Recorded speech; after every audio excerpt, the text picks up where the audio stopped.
apa namanya, sare atau rental mobil ke wilayah barat.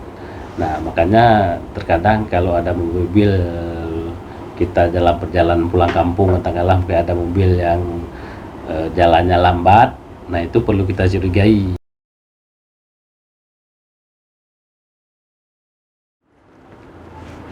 Assalamualaikum warahmatullahi wabarakatuh. Rakan Lun, temu Pehtem nom Uronyo. Hari ini di edisi Kamis 1 Juli 2021. Di awal Juli pemirsa, tepatnya di episode ke-52. Kami tunggu yang belum subscribe. Dan yang pastinya kami tunggu komen-komen yang positif untuk membangun Pehtem, untuk membangun daerah kita bersama. Dan hari ini di edisi awal Juli, beberapa hal yang menarik kita angkat. Kemudian baru-baru ini pemirsa, khususnya di Kota Banda Aceh, Kota Gemilang, dan juga pada umumnya di Nanggro Syariat, daerah syariat kita di Aceh itu dihebohkan dengan kemudian di beberapa media yang kami himpun itu diduga karena homoseksual petugas segel 2 salon di Banda Aceh. Ini beritanya tim gabungan dari Satpol PP dan WH bersama personel TNI Polri menyegel 2 salon kecantikan di Banda Aceh karena diduga telah melakukan pelanggaran syariat Islam. Dan kemudian ada berita lainnya yang juga menjadi perhatian kita bersama. Ada oknum ASN Kanwil Kemenak Aceh digrebek warga saat berbuat asusila. Jadi pelaku prianya itu diduga oknum ASN di Kanwil Kemenak Aceh dan juga bersama yang wanitanya juga bahagian di kantor yang sama. Kita akan bahas ini bersama Kasih Penyelidikan dan Penyidikan Satpol PP dan WH Aceh, Pak Marzuki SAG MH, dengan tema kita Mesum Kian Subur di Banda Aceh, Polisi Syariat kemana? Assalamualaikum Pak Marzuki. Waalaikumsalam warahmatullahi Pak Bu Dewi. Indah. Ibu Indah, Bu Indah. Terima kasih banyak Pak. Sama-sama. Sudah ke Pehtem, disinilah Pak Marzuki ya Pak. Kita harus apresiasi Pak. Terima kasih banyak untuk kerja Satpol PP WH di Banda Aceh dan di Aceh pada umumnya. Beberapa kasus Pak Marzuki di negeri syariat. Ada apa Pak? Nah, baik, terima kasih. Pertama terima kasih kami sudah bisa hadir di sini di Pehtem. Kami juga salah seorang yang sering subscribe atau sering like di YouTube-nya Pehtem. Masya Allah, terima kasih banyak ya Pak. Ya, sudah jadi subscribe. ternyata saya diundang di sini. Cuman walaupun memang judulnya sangat menggelitik, Mesum Kian Subur di Banda Aceh, Polisi Syariat kemana? Nah itu memang judulnya yang sangat sangat menggelitik dan mungkin ada apa gitu ya kan. Nah oleh karenanya kami di sini tadi lapor ke pimpinan yang bahwa saya diundang oleh Pehtem. Dan alhamdulillah beliau menyampaikan ya silakan ke sana, sampaikan informasi sebaik-baiknya sesuai dengan apa yang kita lakukan. Nah, baik, terima kasih kawan-kawan semuanya, para pemirsa semuanya, Bu Indah. Perlu kami sampaikan bahwa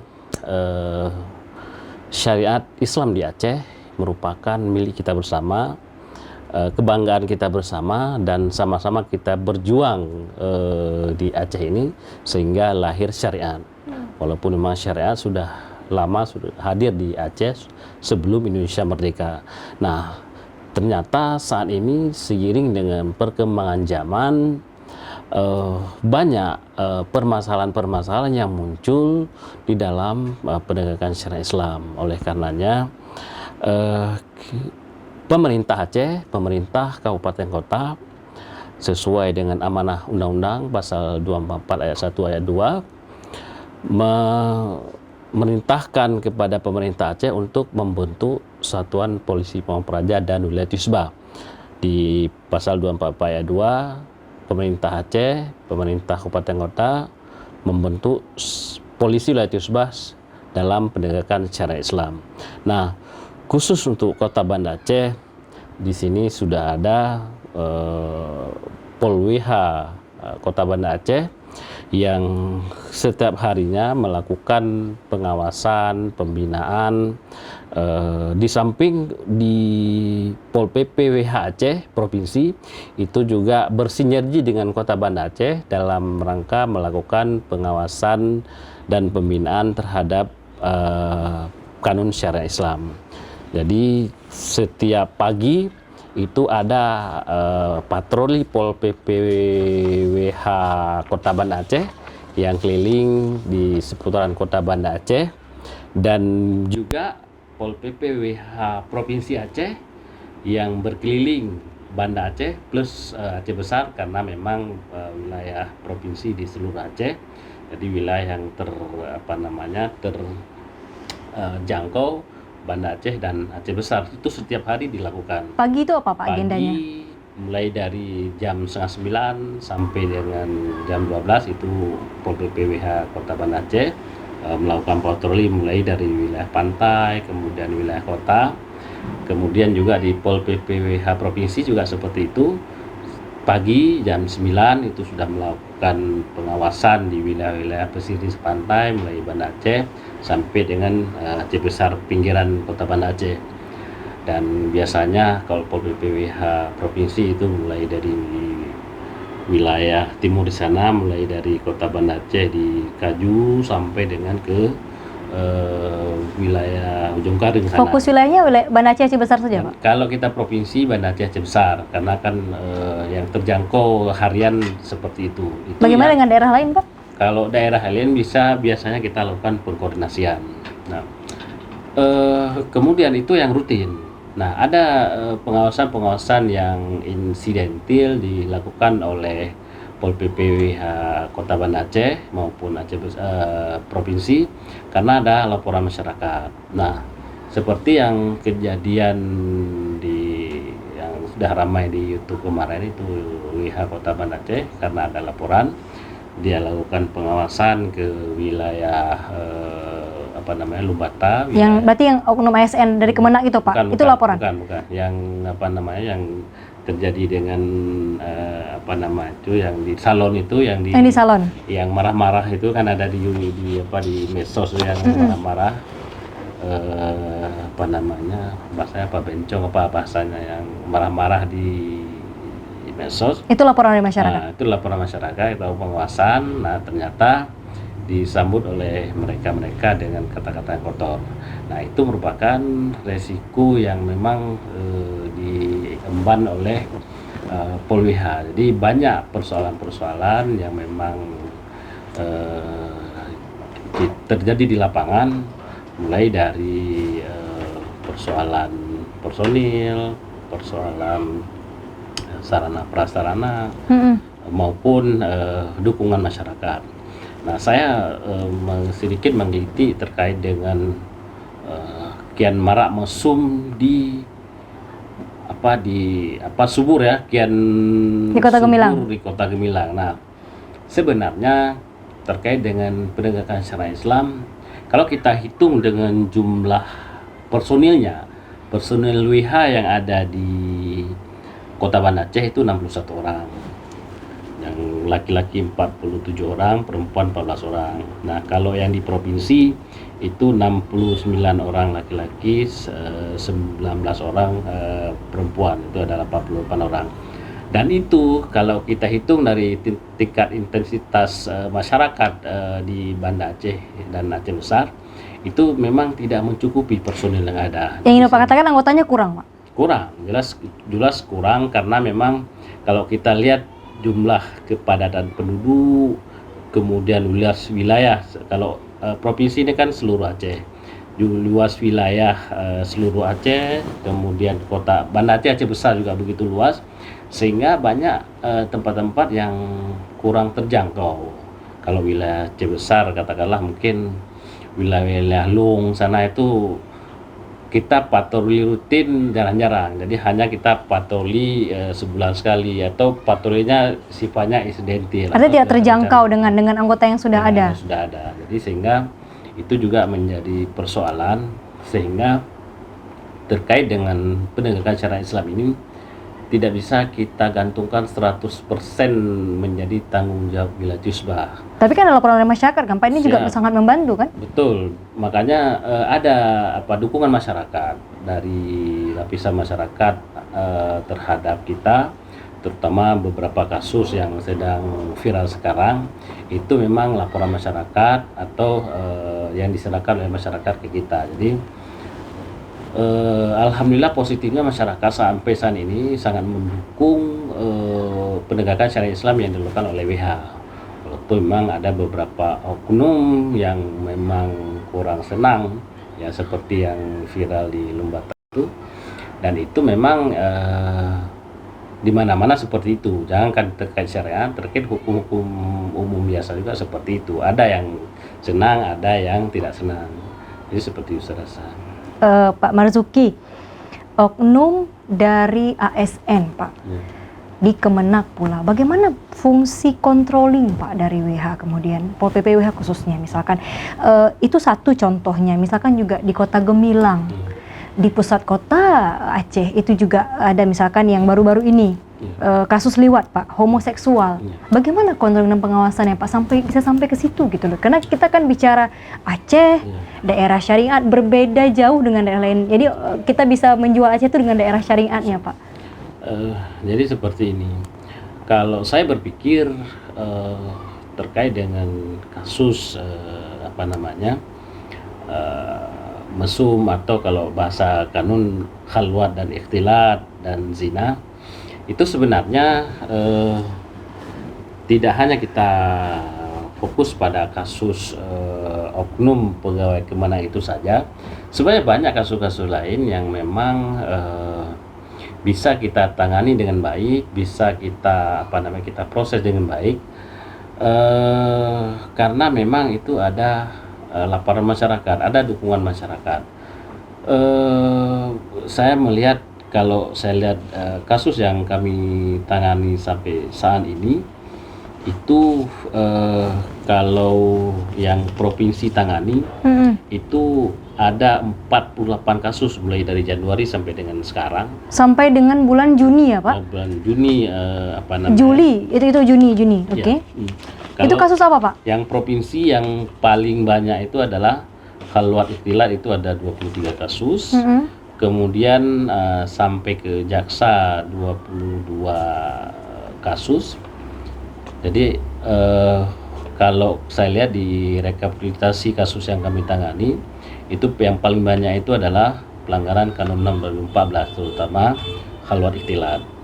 Ada juga khamar, ada juga liwat, ada juga kasus-kasus Kanun 11 2002, dan ada juga pelanggaran Perda Nomor 5 2000. Nah, di Kota Banda Aceh sendiri, laporan dari penyidik Kota Banda Aceh itu juga ada 16 kasus yang sampai ke jaksa. Jadi kalau kami ada 22 kasus yang sampai ke jaksa, di Kota Banda Aceh ada 16 kasus yang sampai ke jaksa. Jadi sebenarnya tidak bisa kita jadikan ukuran kasus pegawai Kemenak saja, dan itu kan salah satu contoh, mungkin karena memang sudah viral, sudah ini oleh wartawan, sudah dikabarkan oleh wartawan. Sebenarnya banyak kasus-kasus lain yang diserahkan oleh masyarakat yang tidak diekspos oleh wartawan, oleh masyarakat, dan itu sampai proses ke pengadilan dan sampai proses jambu seperti itu.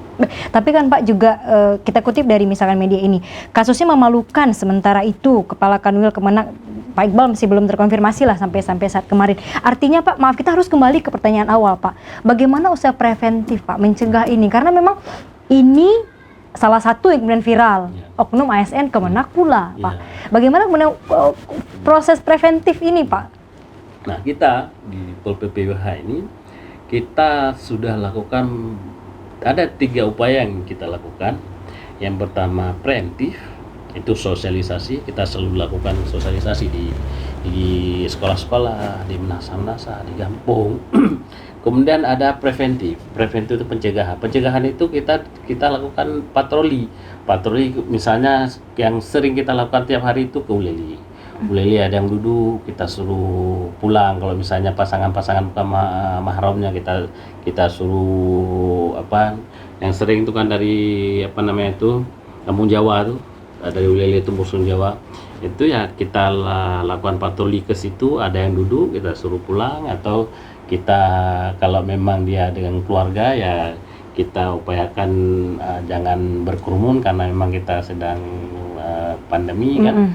Nah, seperti itu contoh-contoh pencegahan yang kita lakukan. Begitu juga nah yang Ketiga. sering sekarang itu terkadang kan tidak terkontrol di kampung. Nah, biasanya kan di kos-kosan. Nah, kita juga di Kota Banda Aceh sudah lakukan, misalnya kita panggil pemilik kos-kosan, kita sosialisasi. Juga masyarakat kita suruh kontrol sebagai upaya pencegahan, jangan terlalu bebas orang keluar masuk dalam kos-kosan, sehingga pencegahan itu betul-betul kegiatan preventif itu betul-betul dilakukan mulai pada tingkat kampung sampai dengan pada tingkat kabupaten. Jadi sehingga dengan pencegahan yang kita lakukan seperti itu, kita lakukan pengawasan tiap hari, kemudian malam kita lakukan pengawasan, kemudian juga kita ke kampung-kampung kita sampaikan ke aparat kampungnya. Mudah-mudahan itu bisa mencegah orang untuk tidak melakukan perbuatan melanggar kanun. Tapi buktinya juga ada, dan itu memang ya kita tidak bisa pungkiri, pasti ada, pasti orang yang mau melakukan pasti mencari celah. Bagaimana misalnya kita contoh yang sering kita lakukan pengawasan di Ujung Bate. Nah, ketika kita lakukan pengawasan Ujung Bate, dia lari tempat lain. Misalnya kita datang ke Ujung Kareng, dia lari ke Ujung Bate. Kalau itu bahasa Acehnya pit-pit dengan petugas. Misalnya kita suruh pindah, jangan duduk di situ, dia pindah ke tempat lain, di tempat lain. Yang sering kami lakukan pengawasan seperti di wilayah Darussalam itu, di Banteran Kurunamnyong itu, kita datang dengan patroli di sebelah sana. Nah, sebelah sana lari, datang dia duduk sebelah mari. Nanti petugas kita datang sebelah sini, Dari Belade. Belade. Jadi makanya yang paling penting itu adalah pencegahan itu dilakukan di tingkat keluarga. Ku anfusakum wa ahlikum nara itu sangat penting sebenarnya. Kemudian pengawasan orang tua. Karena yang sering kami lakukan pengawasan contoh di Bantaran Kurunamnyong itu rata-rata itu memang mahasiswa yang orang tuanya bukan di Banda Aceh, orang tuanya di kampung. Orang tuanya tidak tahu apa yang dikerjakan oleh anaknya di sini. Dan rata-rata yang kita proses itu, yang kita tangkap itu memang orang pendatang. Orang Banda Aceh ini kan biasanya kalau sudah jam sore sudah telepon, yuk pulang nak, sudah sore.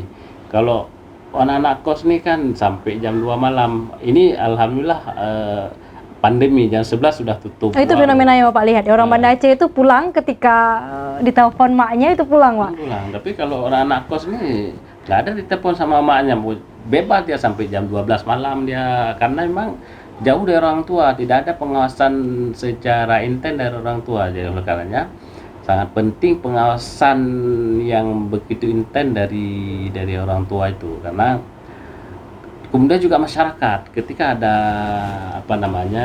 orang hilir mudik di dalam kampung, itu masyarakat harus betul-betul care. Ini siapa yang masuk? Padahal sudah tertulis di jalan-jalan di lorong-lorong 1 kali 24 jam lapor. Tamu wajib lapor. Tapi orang keluar masuk kos, laki-laki kos, perempuan, tidak ada pengawasan. Pengawasan kita tidak ada. Pengawasan tidak ada. Jadi sehingga kalau WH disuruh pengawasan sampai ke kos-kos kan habis baterai. Nggak mungkin dia lakukan pengawasan, sedangkan di pantai-pantai aja sudah cukup melelahkan waktu untuk melakukan pengawasan. Artinya kan baterai orang juga bisa lebih luas, Pak, dengan aparat kampung juga merupakan baterai tambahan ya. Betul. Ini komunikasinya gimana, Pak, selalu ini? Ya. Untuk Kota Banda Aceh dan Aceh Besar, kita sudah jalin komunikasi dengan aparat kampung. Sebenarnya kalau tidak ada pandemi seperti ini, tidak ada COVID atau karena kita zona merah ini, kita lakukan pertemuan dengan aparat kampung. Kalau provinsi itu di tahun 2019 sebelum pandemi itu kita ada kegiatan dengan kampung. Artinya pandemi nggak ada pertemuan sama sekali? Karena ini kan kegiatan-kegiatan bersifat berkumpul itu memang kan dibatasi. Kan bisa pakai virtual, Pak. Nah itu sampai sekarang kita belum melakukan, tapi memang secara apa namanya, ini kan secara kegiatan yang berbasis anggaran, tapi ada kegiatan tidak berbasis anggaran selalu dari Polri Kota Banda Aceh berkoordinasi dengan aparat kampung, kecamatan. Kalau saya lihat laporan dari kebetulan saya tinggal di wilayah Kota Alam, Camat Kota Alamnya Pak Reza luar biasa koordinasi antara Pol PPWH dan kampung, luar biasa koordinasi. Artinya fungsi kecamatan, fungsi kampung berkoordinasi dengan Pol PPWH itu jalan. Artinya diperkuat dari kampung, keluarga khususnya ya Pak ya. Iya, betul. Pak Mar, kita juga perlu tahu, mungkin kalian juga pengen tahu Pak, bagaimana kemudian parahnya kasus di Banda Aceh. Misalkan contohnya tadi Bapak katakan notabene ya mahasiswa yang dari luar yang datang ke Banda Aceh untuk sekolah, harusnya untuk kuliah. Terus juga baru-baru ini yang misalkan liwat Pak, kasus homoseksual. Apakah Semarang itu separah itu misalkan Pak, homo, lesbian, kasus-kasus seperti itu kalau di kita Pak? Kalau saya berpikir parah itu karena memang kita ekspos parah. Sebenarnya setiap tahunnya kalau saya lihat dari presentasi itu tidak begitu jauh berbeda, peningkatan itu tidak begitu signifikan. Spesifiknya di mana ya Bapak bilang yang per tahunnya itu? Ya misalnya di tahun 2000 ini kan sampai Desember ya, kalau tahun 2020 itu kasus kita sebesar 102 lah kita bilang. Itu ada yang P21, ada yang memang pembinaan kita lakukan. Nah sampai saat ini kan Juli kita kasus 48, jadi mungkin setengah lagi kita bilang 102. Jadi nggak begitu per tahun, tidak begitu banyak signifikan penambahan kasus-kasus kalau seperti itu. Jadi tapi karena memang kasus khalwat ikhtilat itu menarik diberitakan, menarik untuk orang melihat, membaca, sehingga seakan kasusnya itu begitu booming. Padahal sebenarnya kalau saya yang memang hari-hari penanganan kasus itu biasa saja, tidak tidak, karena ini makanan Pak Mar sehari-hari Pak. Setiap hari. Jadi kalau misalnya kita mau melihat orang setiap hari dia di ruang tahanan, ya dari artinya ada Pak penyuka sesama jenis homoseksual? Nah, itu ada dan lesbian yang perempuan suka sesama jenis? Lesbian itu kan kita ada laporan warga, sudah pernah masyarakat, ada yang ditangkap, tapi sampai saat ini kan belum bisa diamankan. Kita lakukan penangkapan, belum kita, karena memang kan peristiwanya ada tapi peristiwa hukumnya belum kita temukan. Jadi sehingga laporan masyarakat tentang orang liwat itu ada, musahakah itu ada, tapi sampai saat ini kita belum temukan orangnya dan belum temukan alat buktinya. Sehingga karena kan kalau saya berpikir, karena kami penegakan hukum sifatnya justisi, kalau misalnya ada laporan warga, ada pelakunya, ada barang buktinya, itu kami tetap proses. Artinya kenapa kemudian homoseksual ini Pak lebih mudah muncul Pak? Maksudnya lebih kemudian mudah untuk diproses? Karena memang kalau yang kasus homoseksual yang sudah kita proses itu emang cukup alat buktinya. Ada yang warga yang menggerebek dan sedang melakukan perbuatan homoseksual, kemudian ternyata setelah kita periksa dengan alat-alat bukti yang ada, ternyata mencukupi alat bukti untuk mengarah kepada homoseksual, sehingga kita proses. Nah seperti lesbian sampai saat ini laporan ada, tapi sampai saat ini kita belum ada bukti baik pelakunya maupun barang bukti atau alat bukti lain kita belum temukan. Belum cukup bukti. Belum cukup bukti untuk kita menuduh orang dia melakukan lesbian. Tapi laporan ada dari masyarakat, cuman seperti ini, seperti perbuatannya begitu senyap, begitu masif, begitu tertutup. Lebih tertutup yang perempuan Iya, sesama jenis ya, Pak? betul. Pak, bagaimana dengan PSK? Nah, kami sebenarnya kan dalam kanun tidak ada pengistilahan PSK itu tidak ada. Yang ada adalah di dalam kanun penyedia khalwa ikhtilat dan zina, baik dia sebagai pelaku maupun dia sebagai penyedia. Namanya saja yang berbeda kan, Pak? Nah, Tapi kan itu sama-sama saja. Kalau bahasa sosialnya kan PSK, kalau bawa hukum kan nggak bisa kita bilang itu bahasanya PSK. Artinya namanya saja yang berbeda ya, Pak? Dalam hukum tidak ada dikenal istilah PSK, tapi memang perbuatannya itu ada. Nah itu sampai saat ini kan orangnya ada, tapi sekarang apa namanya, motif atau modusnya sudah mulai berubah. Kalau dulu kan lebih banyak orang dari hotel ke hotel. Sekarang di mana, Pak? Sekarang ada beberapa kasus yang ditangkap oleh warga maupun ditangkap oleh aparat. Itu lebih banyak mereka dengan itu hasil laporan masyarakat juga.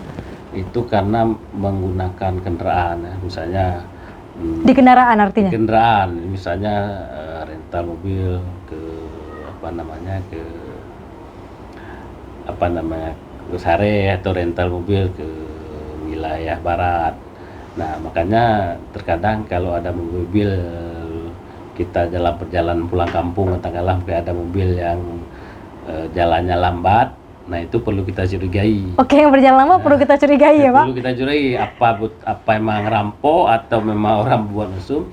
Tapi kan nggak mungkin kita stop karena kita tidak punya kewenangan untuk menyetop karena kita bukan petugas, kecuali memang ada petugas yang menyetop di jalan, kan seperti itu. Artinya mobil berjalan lambat salah satu indikasi ya, Pak? Salah satu indikasi. Itu salah satu di mobil, kita katakan, Pak. Yang lain, kemana kemudian motifnya kalau modusnya Pak katakan sekarang ini berbeda? Ada juga yang ke hotel, tapi hotel sekarang juga di samping pengawasan petugas juga hotel juga sudah takut secara terang-terangan memberikan fasilitas karena bisa kita cabut izin maupun ya kita jerat pemilik hotelnya kalau memang terbukti memberikan fasilitas untuk itu. Selain Pak, bisa ini saya yang baru ini saya di rumah Pak malah. Nah, ada kalau kita berbicara tempat itu ada di rumah, ya rumah sendiri, ada di rumah kos, ada di hotel, ada di mobil.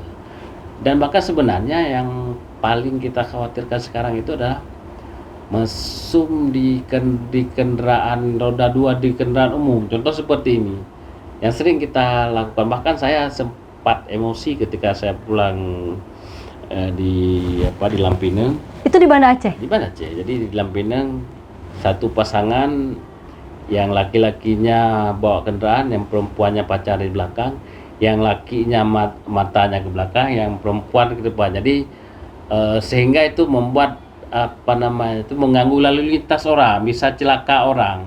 Matanya ke belakang tempat pacarnya, dia ngegas ke depan. Jadi dan itu fenomena itu yang harus kita cegah bersama. Nah, jadi kan makanya kita sampaikan tadi tugas pengawasan itu tidak hanya melekat di di polisi. Artinya sampai ke fenomena itu pun artinya bisa juga masuk ke dalam delik, Pak. Bisa juga untuk penangkapan. Sebenarnya kalau unsur untuk kita tangkap sudah boleh, artinya yang namanya ikhtilat itu bermesra-mesraan baik di umum maupun di tempat di tempat sunyi itu sudah bisa diproses, sudah kena unsur ikhtilat di dalam kanun. Ya, tapi sebenarnya kan kalau kita mau proses orang kan banyak, nggak cukup penjara kita, nggak cukup cambuk kita mencambuk orang, tapi yang paling penting itu kan pencegahan sebenarnya. Pencegahan dilakukan oleh polisi Tiusba itu sendiri maupun oleh masyarakat, dan bahkan terpenting itu adalah keluarga sebenarnya. Baik, artinya Pak kemudian yang Bapak ingin sampaikan lagi-lagi dari keluarga. benteng yang pertama, Pak. Tapi kemudian ini sudah sampai beberapa kemudian kasus ini lagi-lagi terjadi di Banda Aceh pula. Oke, di Banda Aceh misalkan Bapak dan kawan-kawan lengkap posisinya. Bagaimana kemudian dengan di luar Aceh? Di luar Banda Aceh besar, Pak? Setiap kabupaten kota itu kan ada wilayah Tusbah, ada WH, ada Pol PP di sana. Nah, pemerintah kabupaten kota punya tanggung jawab masing-masing dalam rangka pengawasan dan pembinaan terhadap pelanggaran kanun syariat Islam. Jadi oleh karenanya ketika di kabupaten kota ada WH seperti di Sabang ada WH cuma 14 orang. Nah, ketika ada kasus-kasus yang perlu bantuan kita, ya kita backup dari sini.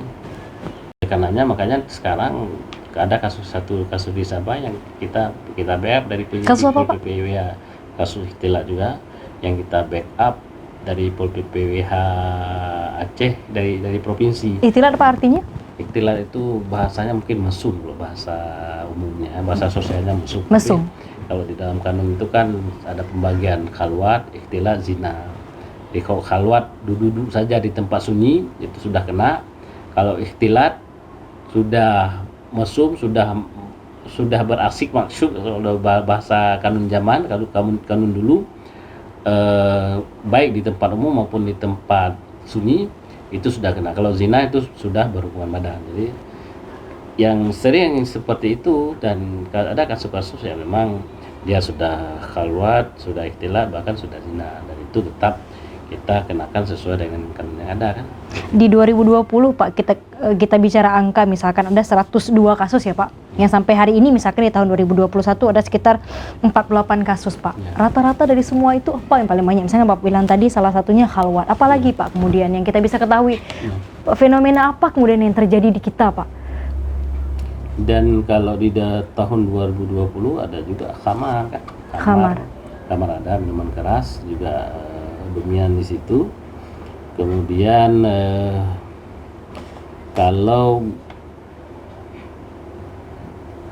tapi kalau dalam data saya lebih banyak ke pelanggaran Kanun 11 2002 itu tentang pakaian, karena itu juga menjadi persoalan juga kan, persoalan karena kan yang paling banyak pakaian. Iya, karena kan Aceh, salah satu ikon Aceh itu adalah berpakaian syar'i, tapi walaupun memang seperti itu kan banyak oknum masyarakat yang belum mengerti bahwa pakaian itu di samping memang kewajiban secara pribadi juga menjadi secara negara menjadi kewajiban yang diatur oleh negara.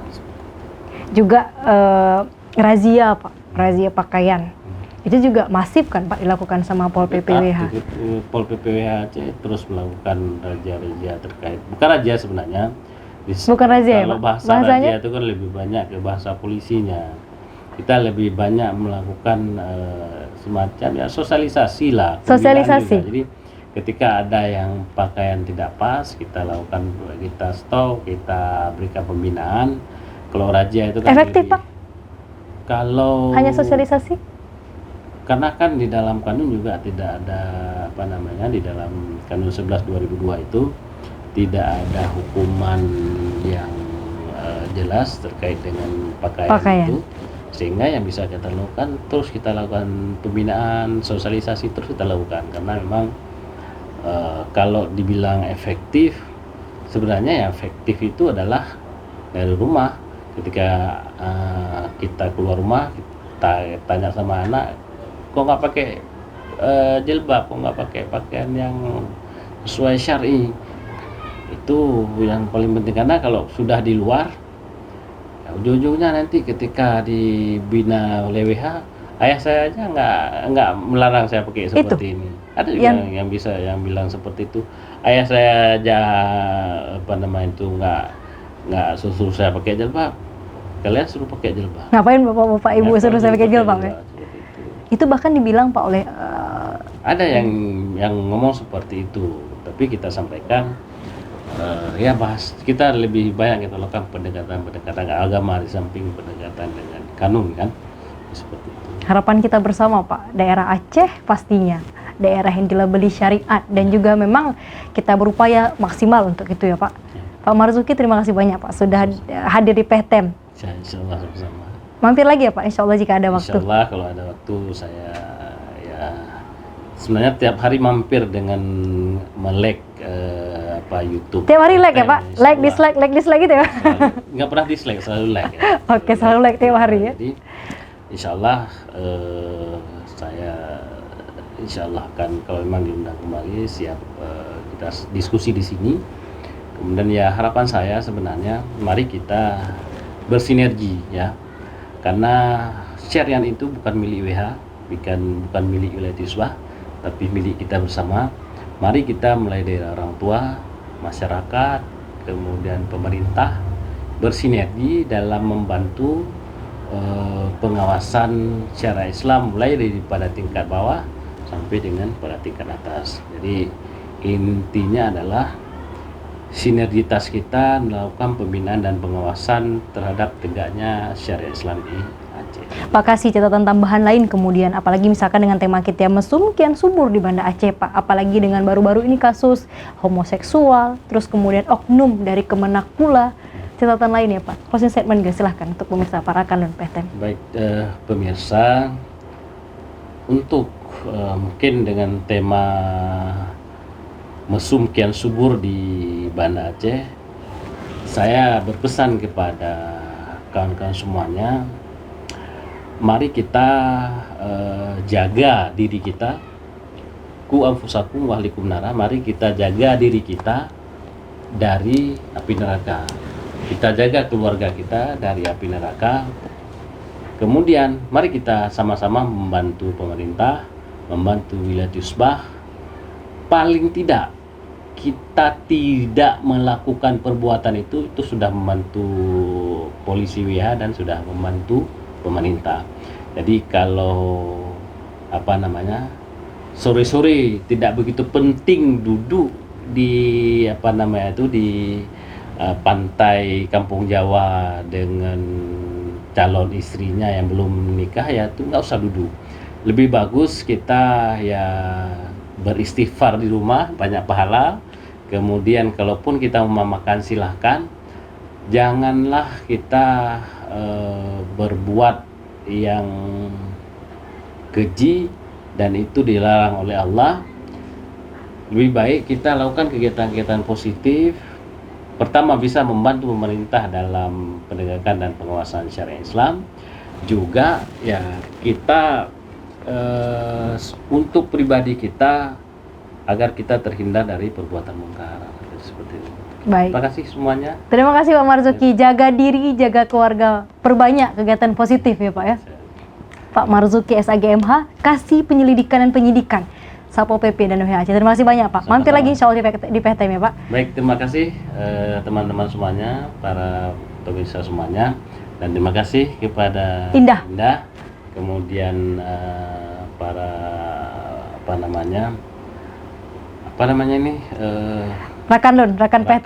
Rakanlun PTM atas atensinya semuanya. Saya juga berharap ke depan kita terus membantu pemerintah ini, apapun ceritanya, syarat itu adalah milik kita bersama. Demikian, terima kasih. Assalamualaikum. Waalaikumsalam warahmatullahi wabarakatuh. Sehat-sehat Pak Marzuki ya. Salam buat rekan-rekan Pak. Terus jaga kami Pak Aceh keseluruhannya Pak ya. Yang pastinya tadi dukungan dari masyarakat itu juga yang paling penting. Terima kasih juga untuk Anda, kami tunggu komen-komen yang positif yang membangun PTM pemirsa. Saya pamit. Wassalamualaikum warahmatullahi wabarakatuh. Insya Allah sampai jumpa di episode berikutnya.